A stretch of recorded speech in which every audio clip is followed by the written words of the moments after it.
Hello students, today we will study History Chapter 10 Contact with Distant Lands. In this chapter we will learn about Sangam Age, Satavahanas, foreign invasions from the northwest, Silk Route and spread of Buddhism.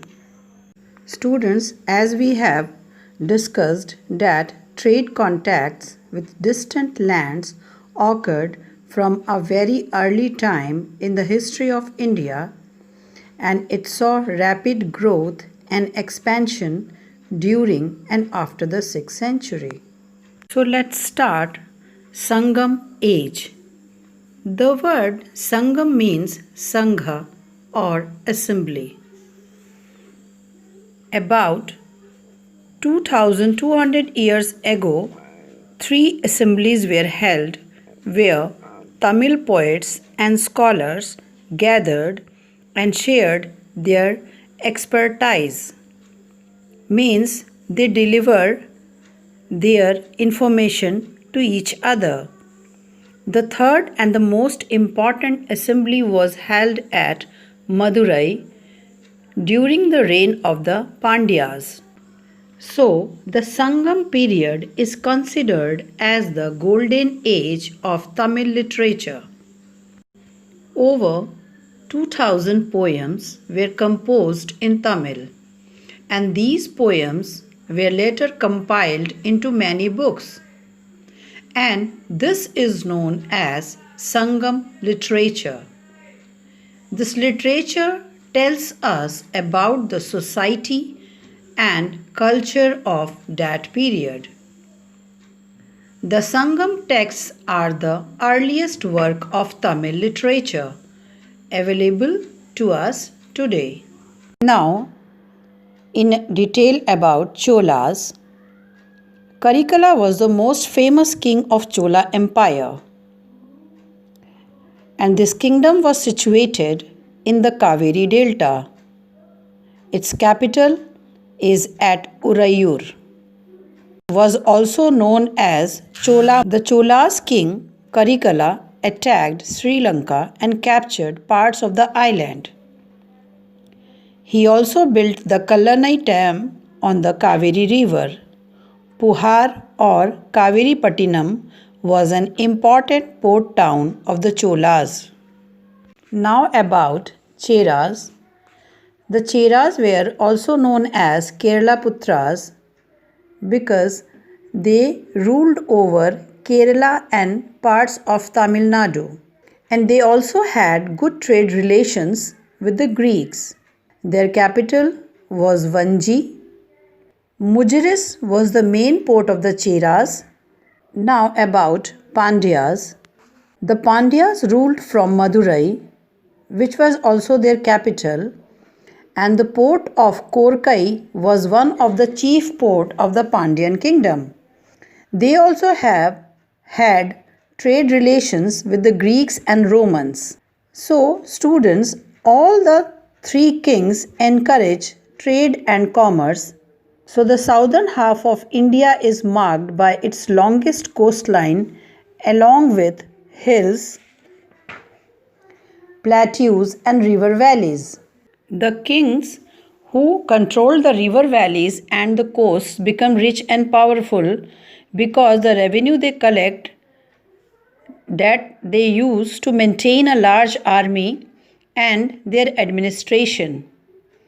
India exported spices, especially pepper, precious stones, gold, fine muslin and silk cloth to Europe, West Asia, Southeast Asia and China.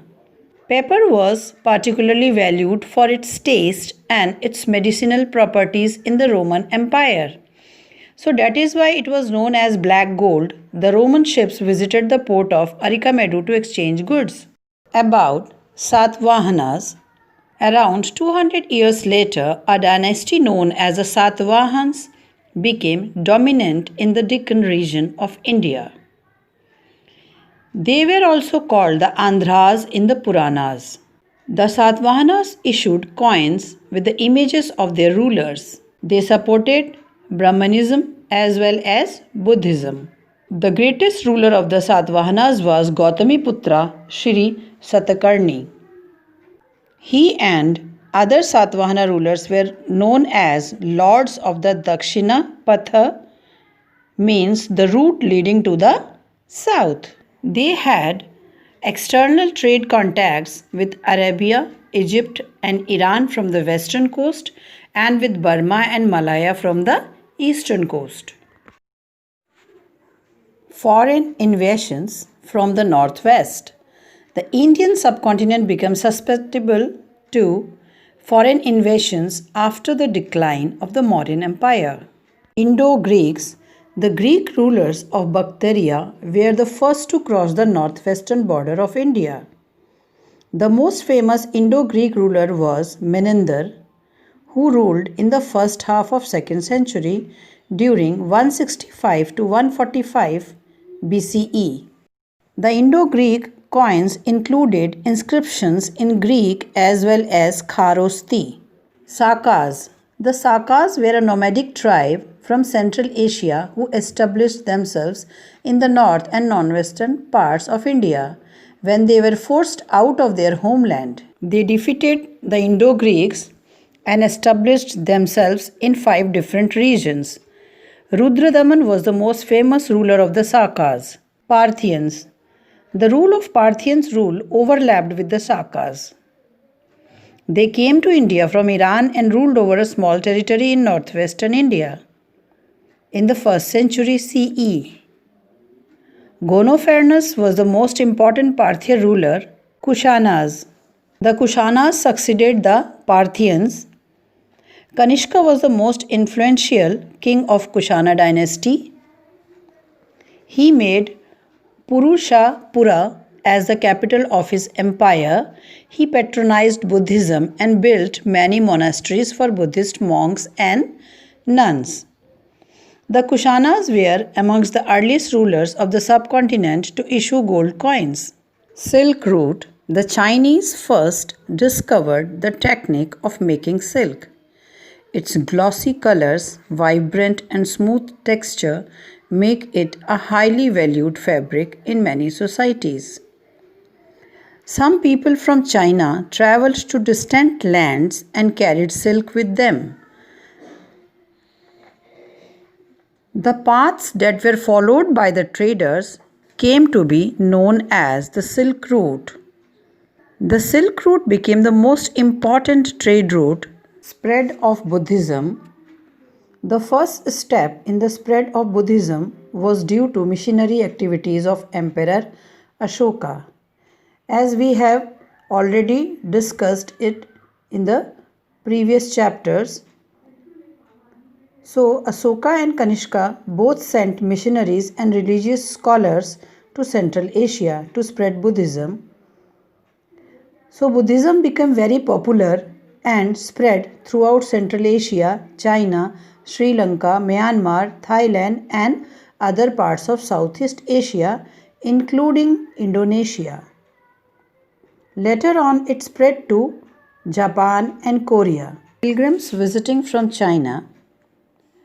Some famous Chinese Buddhist pilgrims who came to India to visit places associated with the life of the Buddha, as well as famous monasteries were Fain, Huensang and Aitsing. Each of these pilgrims left some account of their journey, means when they visited these places, whatever they have understood or whatever they have saw, all about the information they have collected, they have wrote it in their account, so that with those account we are getting the information about those things. So they provide us the information regarding the kings who ruled during their visits. Fain, he visited in the 5th century.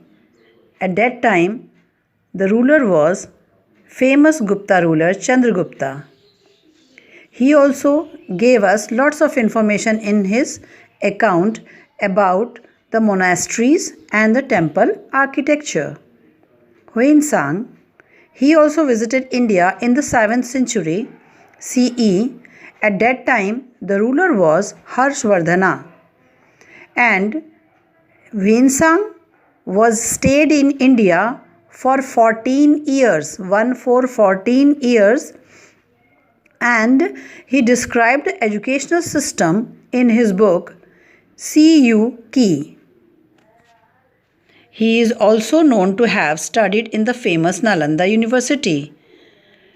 When he was returning to China, he translated many Sanskrit texts into Chinese that in their country the people should also get the information.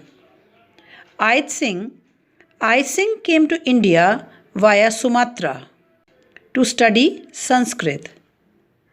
He reached the port of Tamralipti. He also wrote about Buddhism and how to practice Buddhist in India. He also studied at the Nalanda University.